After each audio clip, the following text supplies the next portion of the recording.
마태복음 21장 33절.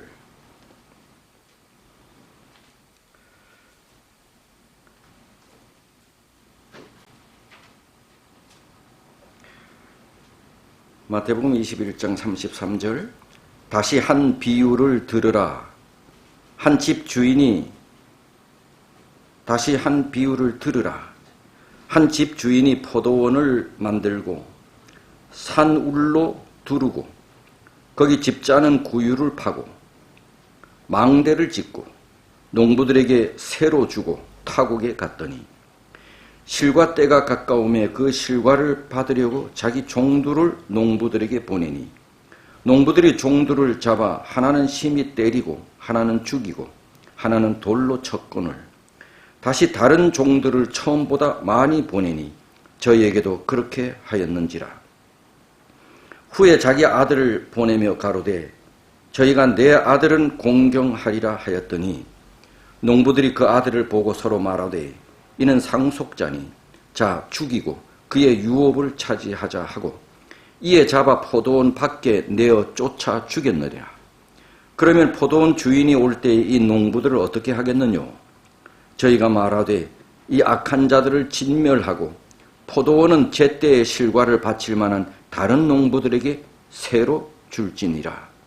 예수께서 가라사대 너희가 성경의 건축자들의 버린 돌이 모퉁이의 머릿돌이 되었나니 이것은 주로 말미암아 된 것이요 우리 눈에 기이하도다 함을 읽어본 일이 없느냐. 그러므로 내가 너희에게 이르노니 하나님의 나라를 너희는 빼앗기고 그 나라의 열매 맺는 백성이 받으리라. 이 돌 위에 떨어지는 자는 깨어지겠고 이 돌이 사람 위에 떨어지면 저를 가루로 만들어 흩으리라 하시니. 이 교훈은 특권을 게을리했으므로 하늘 아버지의 권세로 너희를 버리겠다 한 내용입니다. 오늘 이 비유의 말씀도 지난주 말씀과 더불어 예수님의 지상생의 마지막 주일 화요일 날에 있었던 일입니다. 이제 수, 목, 금 3일 후면 예수님께서 십자가에 달려 돌아가시게 됩니다. 그 주에. 예수님께서는 아까도 말씀드렸지만 예수님의 공생의 초기에 성전을 정결하게 하셨지요. 그리고 마지막 공생애를 마치실 때 예루살렘 성전을 정결케 하시고 성전에서 장사치들을 다 내어 쫓으시고 대제사장과 서기관들과 장로들이 큰 도전을 느끼고 그 다음 날에 예수님의 권세에 이제 도전을 하게 된 겁니다. 예수님께서 다 내쫓았어. 대제사장과 장로들, 바리새인과 서기관들이 아주 약이 올랐습니다. 예수님이 때로는 무섭기도 하고요. 그래서 다 도망갔다가 다음 날이 돼서 예루살렘, 자기들이 가할 것은 예루살렘 성전이니까 예루살렘 성전에 돌아와 보니 많은 사람들이 유월절 준비하라. 예루살렘 성전에 와 있던 사람들이 모여 있어. 가까이 가보니까 거기 예수님이 계시는데 병자들을 고치고 고침받은 어린아이들은 할렐루야 여호와를 찬송하고 노래 부르고 안전병이들도 고치고 여호와를 찬양하고 여호와를 공경하고. 그래서 이 제사장들과 장로들이 다가와서 예수님에게 물었잖아. 너희가 무슨 권세로 이렇게 하느냐? 너가 무슨 권세로 이렇게 하느냐? 이 말은 물론 병자를 고치고 가르치고 하는 그 일을 포함하기도 하였지만 너가 무슨 권세로 이 성전 장사꾼들을 내쫓고 성전을 정결케 하고 그 다음에 이 사람들을 가르치고 가르치는 일은 누구만 해야 되는데 자기들만 해야 되는데 예수님은 라이센스가 없거든. 교사 자격증이 없어. 교사 자격증이 있는 사람들이 가르쳐야 되는 성전에서 그 사람들은 누구예요? 제사장들과 랍비들이에요. 근데 예수님은 그런 자격증이 없어.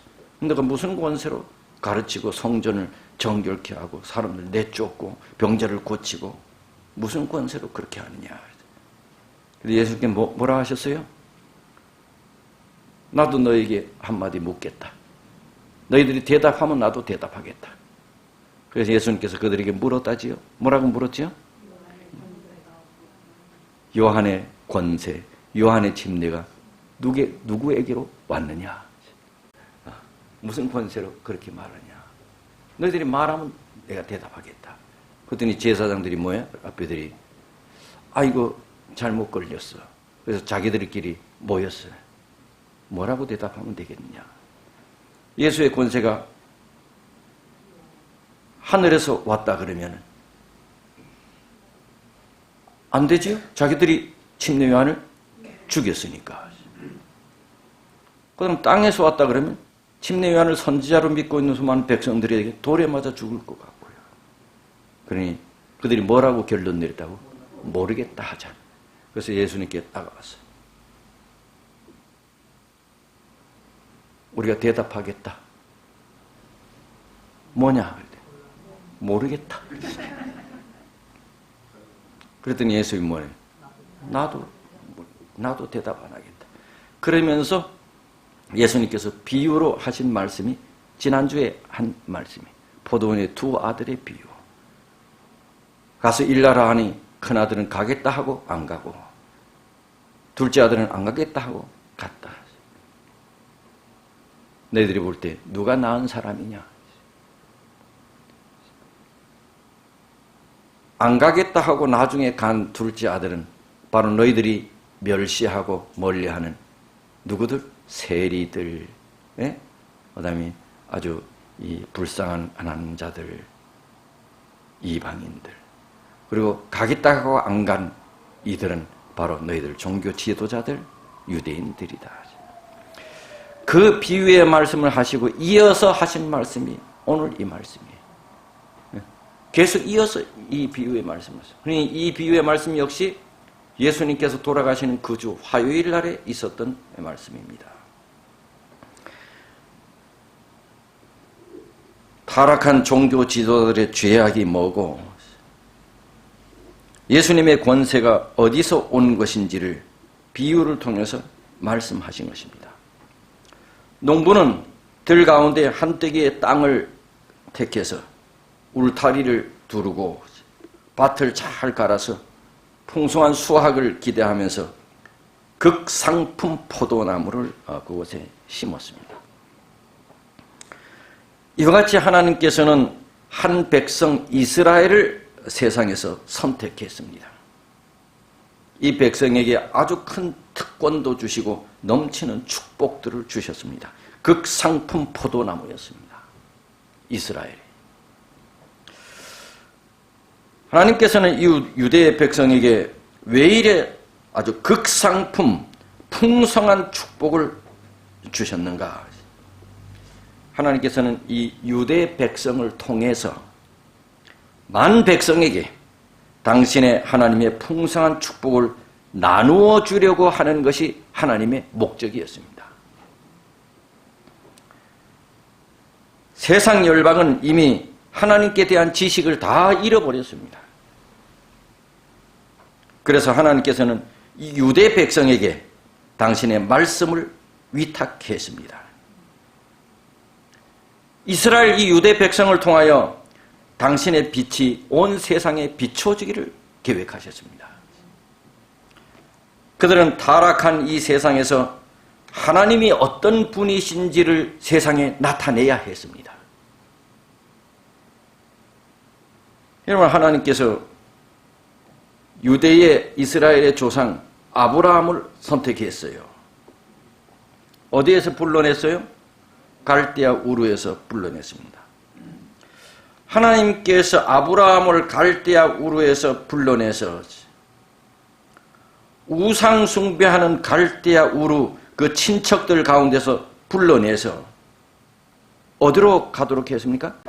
갈대아 우르에서 어디로 가게 했어요? 가나안. 하나님께서 갈대아 우르에서 불러내셔서 가나안 땅에 가게 하신 목적도 역시 동일한 목적이었습니다. 아브라함이 뭐 이뻐서 아브라함이 잘생겨서 아브라함에게 은혜를 주기 위해서가 아니라 아브라함을 통해서 이방 백성들에게 하나님이 어떤 분인지를 나타내게 하시기 위하여 아브라함을 불러냈습니다. 그래서 창세기 12장 2절에는 내가 너로 큰 뭐를 이루고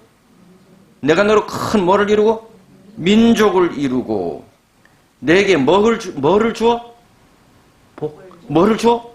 복을 주어. 어떻게 그래 잘 알지? 내 이름을 뭐게 하리라? 창대케 하리니 너는 뭐의 근원이 되기라? 복의 근원이야. 복의 근원이라고 한 얘기는 샘물 근원이 있으면 샘물은 어떻게 돼요? 흘러나오잖아요. 복의 근원이라는 게 아브라함 너로부터 복이 어떻게 흘러나가겠다. 너를 그렇게 세운다. 그럼 복은 누구예요? 여호와 하나님이시잖아요. 예?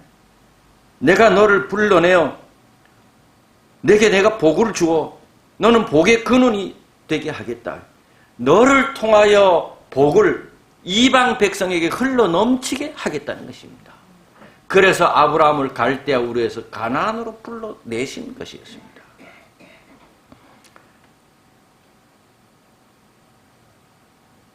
하나님께서 김석수를 불렀습니까? 그때 하나님께서 나를 보시기 그때 장발이 유행했으니 김석수 전수 장발하니 멋있네. 그래서 나를 불러냈을까?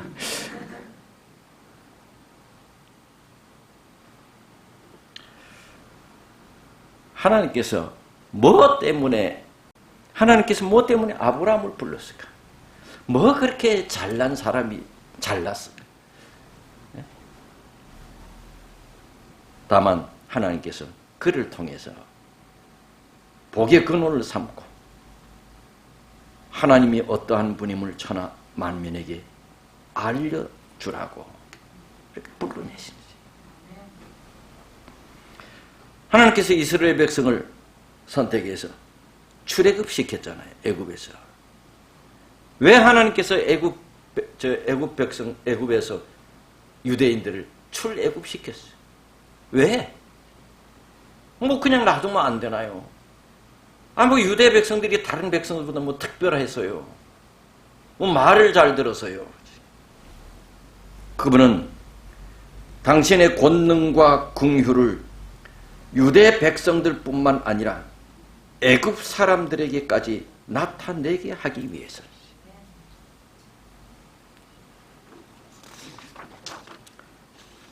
여러분, 출애굽 때 몇 재앙이 있었죠? 10재앙 때. 어느 땅에는 아무 해가 없었죠? 고센 땅에는. 그 고센 땅에는 누가 살고 있었죠? 유대인들이 살고 있는 땅에는 어떤 재앙도 없었다.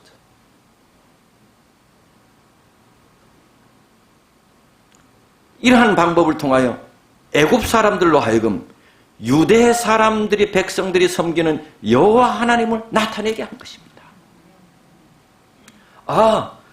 저 사람들이 섬기는 하나님은 우리가 섬기는 그 하나님하고는 너무 다르구나. 우리가 섬기는 하나님하고는 잽이 안 되는구나. 저분들이 섬기는 하나님은. 하나님께서 유대인들을 출애굽시켜서 어디를 건너가게 했어요? 홍해를 건너가게 했어요. 홍해를 건넌 일, 광야를 지나는 일에 여호와 하나님께서 그들과 함께 하신 일. 여러분, 광야를 오랫동안 몇십 년 걸을 때 주위 사람들이 어떻게 생각했어? 그것도 한두 사람도 아니고 몇만 명? 군 200만 명을 광야로, 그것도 하루 이틀도 아니고 주변 사람들이 어떻게 얘기했어? 저 사람들 분명히 얼마 아까서 다 광야에서 떼 죽을 거라고. 그 광야를 지나면서 하나님께서는 밤에는 불기둥, 낮에는 구름기둥으로 그들을 인도한 일. 먹을 것도 없는 그 광야에서 40년 동안 하루도 빠지지 않고 뭐를 내린 사건? 만나를. 빠지긴 빠졌네. 언제 빠졌어요? 안식일 날. 40년 동안 만나를 통해서 먹인 일. 굶어 죽을 거라고 생각했던 이방 사람들이 깜짝 놀라 기절초풍을 하게 만드는 것이야.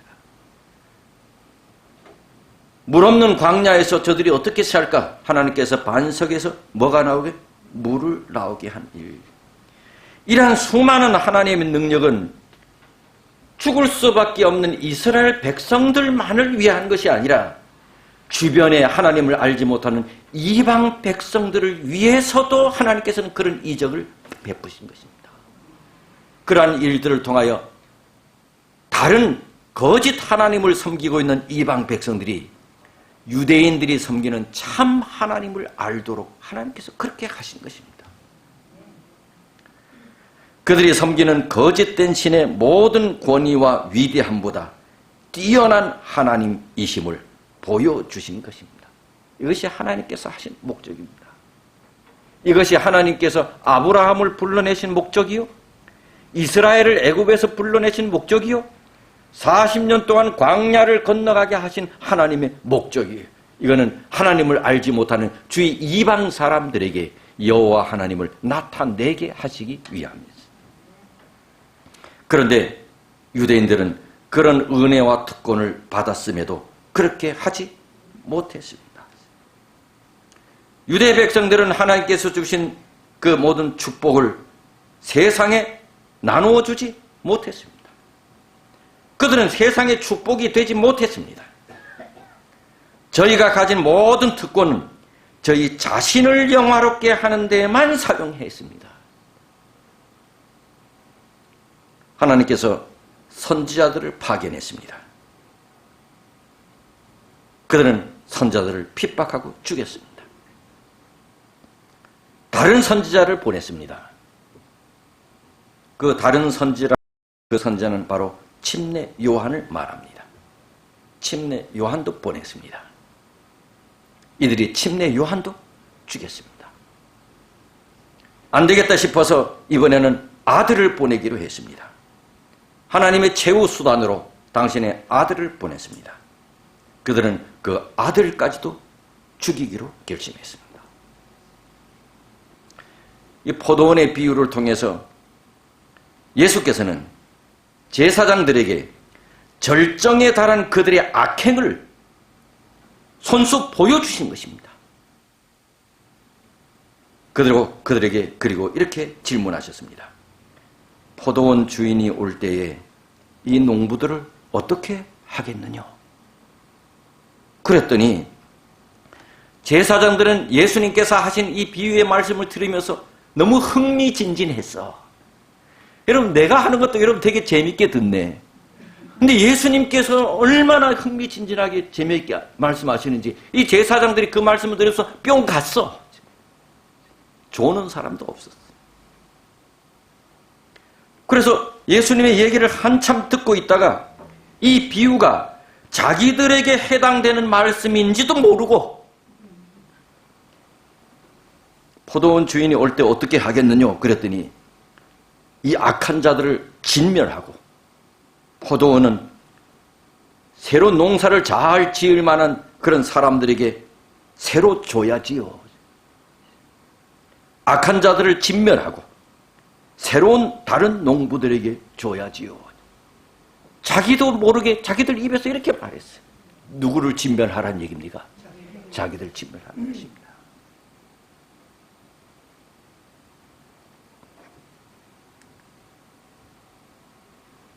이때 있었던 것입니다. 성전을 정결하셨습니다. 다 내쫓았습니다. 다음날 아침입니다. 사람들이 모여 있습니다. 병든 자를 고치고 사람들을 가르치고 그럴 때 제사장과 장로들이 와서 예수님에게 물었습니다. 그때 하신 말씀의 내용이 지난주와 이번 주에 지금 말씀입니다. 유대나라 지도자들은 저희의 화려한 성전과 장엄한 종교적 예배 의식을 자랑하였다.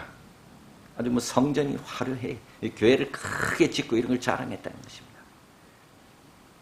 그러나 성전의 영광과 성전 봉사의 장엄함이 저희로 하나님 앞에서 의로운 사람이 되게 할 수 없었다. 우리 목사님이 그런데 성전 잘 짓지 말해. 내가 언제 그랬습니까? 그 말이 아닙니다. 그래서 다 꼬방집에만 살면 안 됩니다. 이 말은 그 말이 아닙니다. 그들은 겸비하고 통회하는 마음의 제물을 하나님께 드리지 아니하였다. 하나님 나라의 중요한 원칙들이 잊혀질 때 의식은 많아지고 사치스럽게 된다.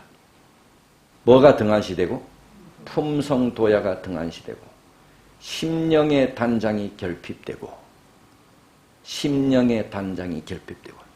저는 어쩌냐 설교 들었죠? 우리의 뭐가 건강해야 된다고? 속사람이 건강해야 된다. 속사람이 강건해야 된다. 겉사람이 아니라. 그 말이죠. 심령의 단장이 결핍되고 신앙의 단순성을 잊어버리게 될 때 자만심과 모양내기를 좋아하는 마음은 굉장한 예배당 건물과 화려한 장식과 장엄한 의식을 요구하게 된다. 속이 없으면 뭐해? 겉을 화려하게 꾸민다. 그래서 나는 겉이 안 멋있어. 이 모든 일에서 하나님께서는 존경을 받지 못하신다. 하나님께서는 교회를 매우 귀중하게 보신다.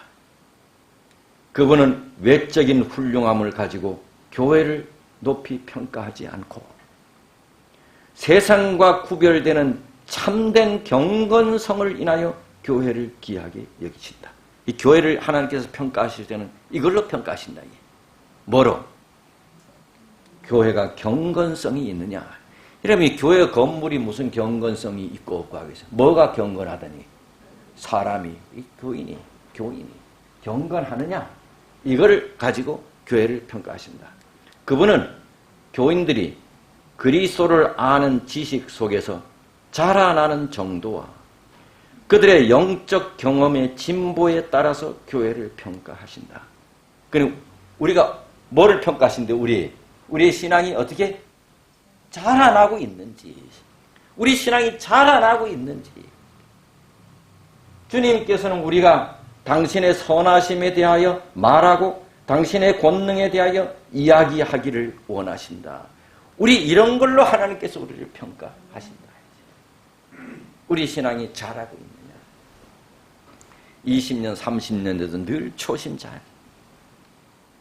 20년, 30년 돼도 늘 내 몸 하나 이렇게 신앙 안에서 간수하기도 힘들어. 늘 남의 도움을 받기를 원해. 늘 목사님이 나에게만 계속 은혜를 주기를 원해.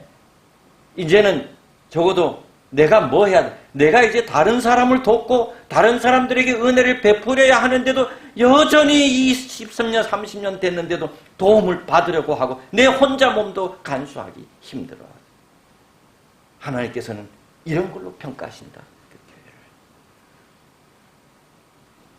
이제는 남을 좀 방문하고 남에게 도움을 주고 그랬는데 여전히 내가 도움을 받기를 원하고 방문받기를 원하고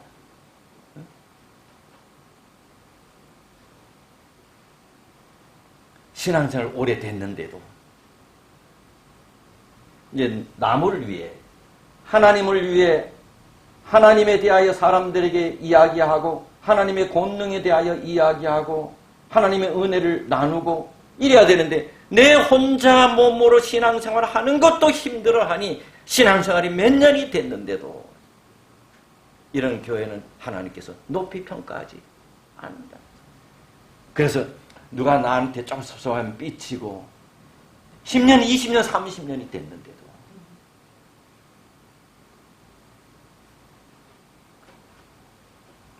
나에게 방문 안 온다고 삐치고 이 집사 장로인데도 아니 이제 그 정도 되면 다른 사람을 방문을 해야지 이제.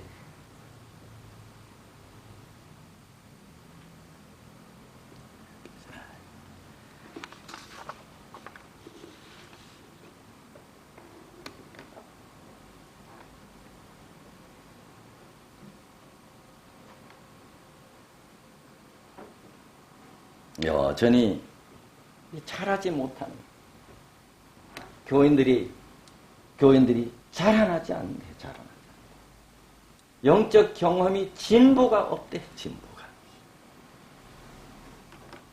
우리 이게 이제 교회는 우리 이봉주 장로님이 오늘 안 나오셨어. 내가 왜 이봉주 장로님 안 나오신지 아냐? 이봉주 장로님은 저한테 오늘 안식일 빠지게 됩니다. 얘기하니 내가 알지. 평신도 총회가 있어서 저 이제 필리핀에 이제 그 참석하러 갔어. 그래서 저 못 나옵니다. 그래서 제가 알아. 내가 어디 갈 때 내가 여러분 얘기 안 하고 가면 좀 목사님 어디 갔지? 궁금해 할 거야. 그 어디 가면 내가 어디 휴가로 간다. 휴가로 내가 기분 못 나온다. 얘기하고. 장로님이 수석 장로님이라서 저한테 얘기를 하셨는지 아니면 그분 한 교인으로서 이렇게 빠지면 나한테 빠진다고 얘기하는지 잘 모르겠어요. 그러나 저한테 보고를 했어. 하나님께 대한 봉사에는 개인적인 봉사가 포함되어 있다.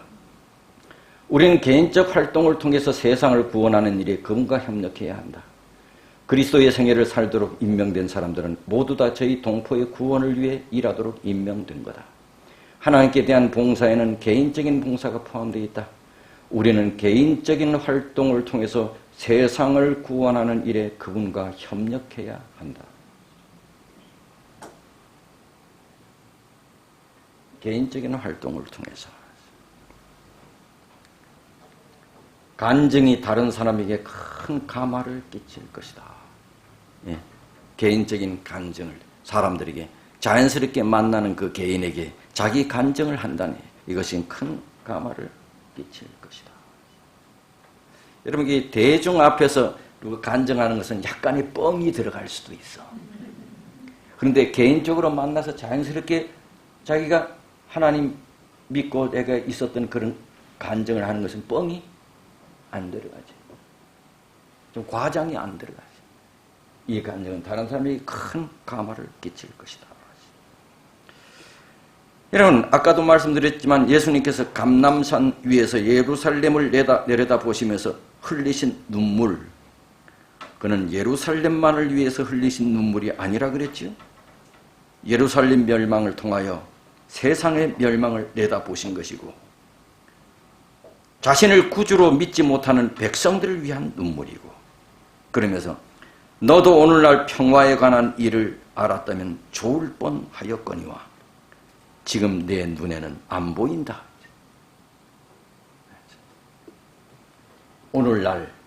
오늘날이라고 하신 때는 거의 마치려 하고 있다. 은혜와 특권의 기간은 거의 다 끝나려고 하고 있으며 하나님의 진노의 구름이 모여들고 있다. 하나님의 은혜를 거절하는 자들은 신속히 이 말 도무지 피할 수 없는 멸망 속으로 휩쓸려 들어가려 하고 있다. 이런 위기에 교회는 어디에 있는가? 과연 교인들은 하나님의 요구에 응하고 있는가? 그들은 과연 자기들의 사명을 이행하고 있으며 그분의 품성을 세상에 나타내고 있는가? 교인들은 과연 마지막 경고의 기별을 저들의 동료들에게 열심히 전하고 있는가? 인류는 위기에 처해 있다. 허다한 무리가 멸망하고 있다. 그러나 그리스도를 따른다고 공언하는 자들 중에 몇 사람이나 죽어가는 영혼들을 위해 애타는 심정을 가지고 있는가?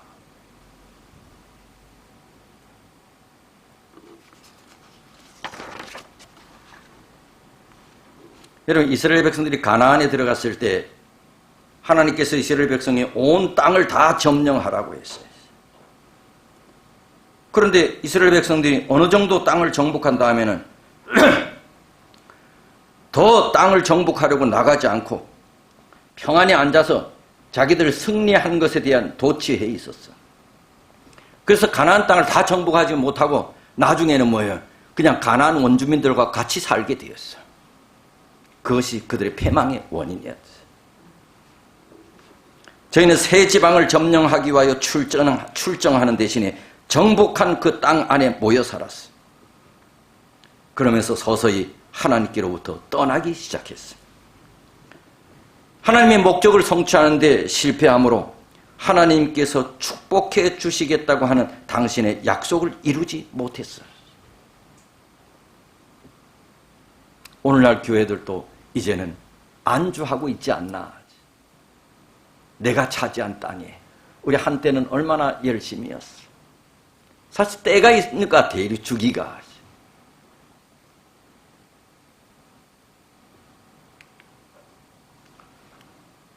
오늘날의 교회도 이 같은 일을 행하고 있지 않은가? 복음이 요구되는 온 세상을 저희 앞에 두고 소위 그리스도인이라고 하는 자들이 저희 자신들만 복음의 특권을 즐길 수 있는 곳에 모여 있다. 오늘날 교회는 옛날 유대인의 교회보다 그 죄가 더 작을 것인가? 이게 좀 마음이 뜨끔하지요? 그리스도를 믿는다고 하는 많은 사람들이 그분의 교훈에 유의하지 않을 뿐더러 그분의 일을 하지도 않는다. 그러므로 저희는 누구의 지배하에 있다? 우리가 이 하나님의 지배하에 있는데도 원수의 지배하에 있다고 그래. 마음이 좀 아프지요? 포도원의 비유는 유대 백성에게만 적용되는 것이 아니다. 이 비유는 우리에게도 적용된다. 현세 교회는 하나님께로부터 큰 특권과 축복을 받았고 하나님께서는 교회로부터 상당한 보답이 있기를 기대하신다. 이스라엘 백성들에게 큰 축복, 특권 준 것처럼 오늘날 이 교회도 그런 축복을 받고 하나님께서는 교회가 그런 보답을 하나님께서 기대하신다.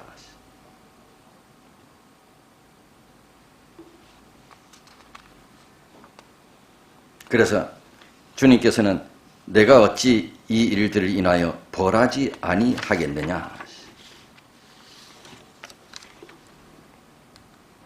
이스라엘 백성들이 하나님의 목적을 이루는데 실패했기 때문에 저희는 버림을 받았고 하나님께서는 그들 대신에 다른 백성들을 부르셨다. 이방인들을 부르셨어요. 그리고 우리를 부르셨어요. 우린 유대인들이 아니잖아요. 우리를 부르셨어요. 만일 이들 역시 신실하지 않을 것 같으면 유대인들처럼 뭐 할까? 버림받지 않겠는가. 한 두 가지 얘기만 하겠습니다.